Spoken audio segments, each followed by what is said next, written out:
So Mike, we're back again. Yes. I forgot to ask you, and I apologize, so we'll make another little clip here. How do you get people to speak on the panel? Well, it's kind of word of mouth, Dave. I've asked for other volunteers at our drug-free communities meeting, and we've had some panel members that have talked to people individually to try to get them to come forward as volunteers. But like you said before, it's a very difficult thing to share, and a lot of people don't want to do that. Very painful, bringing back a lot of terrible memories of what happened to either them or their family. But we're constantly looking for new volunteers. We'd like to be able to rotate the people that we have on the panel as presenters now, so that eventually they might only have to do it once every 3 or 4 months. Yeah. So we would need probably at least 10 or 12 people to be able to do that. Well, as you know, Mike, I speak on the panel. Yes.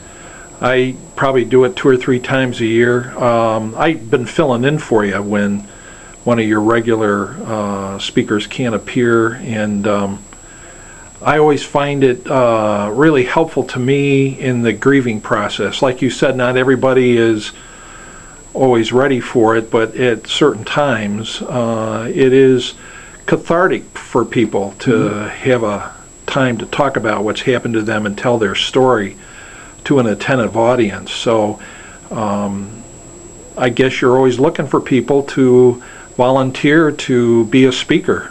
Yes, and they could contact me at that phone number or that email, let me know that they were interested, and they could come in and sit down with the panel and observe a couple of panels just to see how they progress, and we'd be glad to have anybody that was interested. Yeah, it's quite a supportive group, isn't it? Yes, it is. There's a network of people out there. I mean, nobody would want to join the support group, but if you find yourself in that circumstance, it's nice to know that there's other people who have suffered the same kind of loss and trauma that you have. Yes. And that there is something you can do about it by sharing your story with other people. Yes, we think we have a good success rate with the panel. Yeah.